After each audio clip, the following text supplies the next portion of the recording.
Monsieur le Président, Monsieur le Ministre, chers collègues, la faible augmentation du budget de la mission Médias ne doit pas cacher le démantèlement du service public de l'audiovisuel qui est en marche. D'un point de vue purement budgétaire, les crédits alloués à l'audiovisuel public sont en chute libre. Ils ont baissé de 22 millions d'euros en 2019, baisse de 71 millions d'euros en 2020 et baisseront de 50 millions d'euros en 2021. C'est en tout 190 millions d'euros qui seront confisqués à ce service public entre 2018 et 2022, conformément aux injonctions de Bercy et au processus CAP 2022. France Télévisions est rudement mise à contribution puisque vous lui demandez d'économiser 60 millions d'euros en 2020. La coupe budgétaire sera de 5 millions d'euros pour Radio France et de 3,2 millions d'euros pour Arte. Ces économies drastiques interviennent en amont du futur projet de loi sur l'audiovisuel public annoncé pour la rentrée 2020.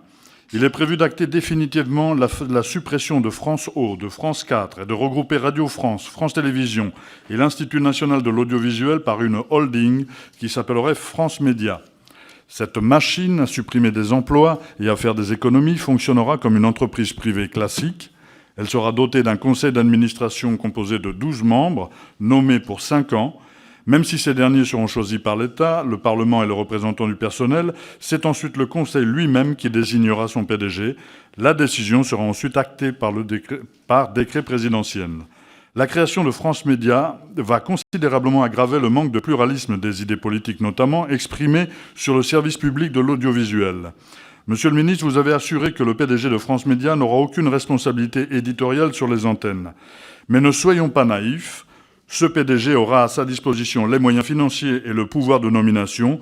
Ces éléments pèseront suffisamment dans le rapport de force pour que des contenus éditoriaux puissent être influencés. Ces décisions concernant l'audiovisuel public ne font pas que des perdants. Les groupes privés sont ravis. Votre projet de loi consumériste prévoit une 3e coupure pub autorisée dans un même film, là où il y en avait déjà 2 aujourd'hui. Il autorisera également que pendant les rencontres sportives, il y ait de la publicité sur une partie de l'écran. TF1 et M6 vous remercient. Ils en avaient rêvé, vous l'avez fait.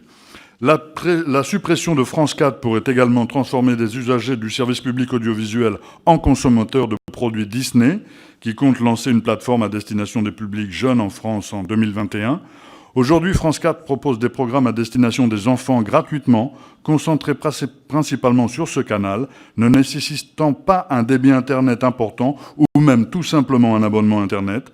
Demain, l'offre jeunesse du service public de l'audiovisuel sera éparpillée sur 3 chaînes et sur la future plateforme OCOO, pour laquelle une connexion Internet performante sera nécessaire. Quelle sera la prochaine étape ? Jusqu'où ira la libéralisation de notre modèle d'audiovisuel public ? Finirez-vous par supprimer la redevance télé, par intégrer le budget de l'audiovisuel public dans le budget de l'État, par réduire ce service à une simple ligne budgétaire modifiable facilement, caractérisant un véritable recul démocratique dans la gestion du service public de l'audiovisuel? Qu'ambitionnez-vous pour que la télévision publique ne soit pas la télé de la honte, pour reprendre les mots du président de la République? Je vous remercie.